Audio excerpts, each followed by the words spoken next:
प्रमुख અને સિદ્ધપુરના પૂર્વ ધારાસભ્ય માનનીય શ્રી ચંદનજી,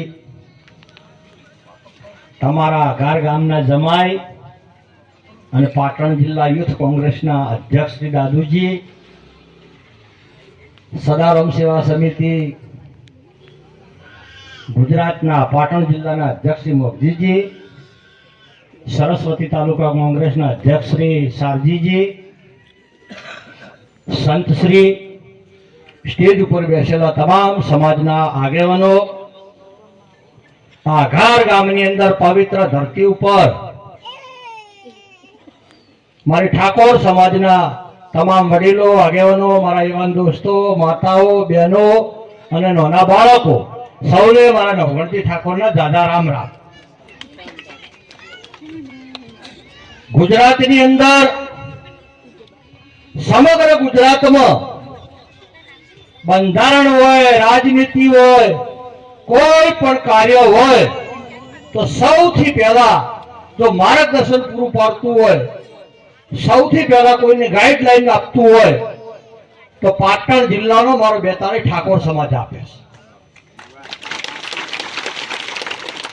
તમને ખબર છે કે વડુ મુકામે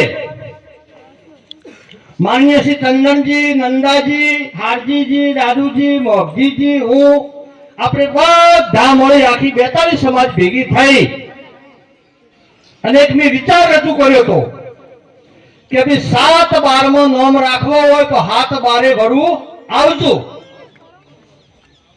ગુજરાતમાં એક ઠાકોર, એક રિવાજ અને એક સમાજ, શ્રેષ્ઠ સમાજ. આ સૌથી પહેલા જો વિચારધારા કોઈને ગુજરાતમાં રજૂ કરી હોય તો સદારામ સેવા સમિતિ ગુજરાતે કરી હતી અને પાટણ જિલ્લાના 42 સમાજે કરી. ગુજરાતના સર્વ સમાજે આપણી આ વિચારધારાને અપનાવીને જાગૃત સમાજ થઈ ગયો. તેની પછી ઓગણધામમાં સંમેલન મળ્યું. બનાસકાંઠાની અંદર ગુજરાતના રબારી સમાજે પણ બંધારણ બનાવ્યું.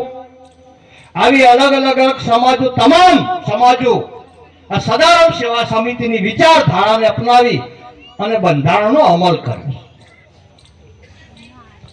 આપ સૌને અમે તમામ આગેવાનો વિનંતી કરવા આવ્યા છે કે મોંઘવારીનો જમાનો છે. સોનું, ચોદી, કરિયાણું, કાપડ, બૂટ, ચંપલ બધું ખૂબ મોંઘું છે.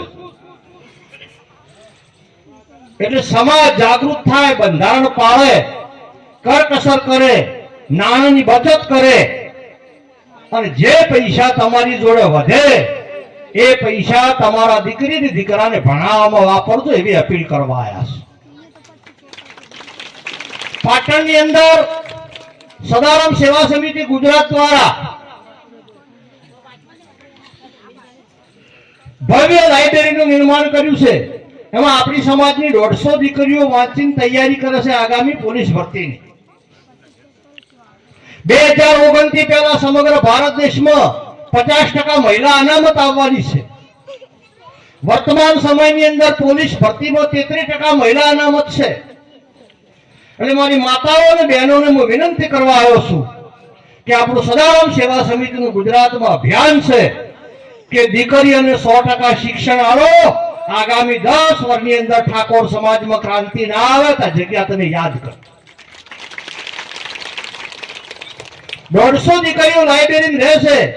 તેના માટે 45 લાખ રૂપિયા ભાડું આલીને 2 હોસ્ટેલો અમે લીધી છે અને આગામી 1 વર્ષની અંદર ઠાકોર સમાજની દીકરીઓ માટે 2 હોસ્ટેલો તૈયાર થાય છે. એક હોસ્ટેલ હું તૈયાર કરું છું ને એક ચંદનજી તૈયાર કરે છે. એટલે ખોટા ખર્ચા બંધ કરાઈ અને તમને યોગ લાગે સંસ્થામાં જે બને દાન આપજો. આ સંસ્થાઓ બનશે તેમાં ભવિષ્યનું નિર્માણ થશે. આપણી દીકરીઓ ભણી ગણીને ઓફિસર થશે ને પગાર લાગશે તો જ સમાજનો વિકાસ થશે. ચંદનજીને સમાજનું કામ ખૂબ કરો છે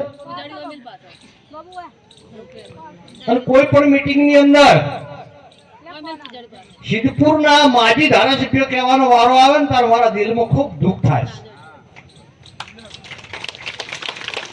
દુઃખ એટલા માટે થાય છે કે જાગીરી આપણી હતી, વોટ આપણા હતા, તિજોરીઓ આપણી હતી.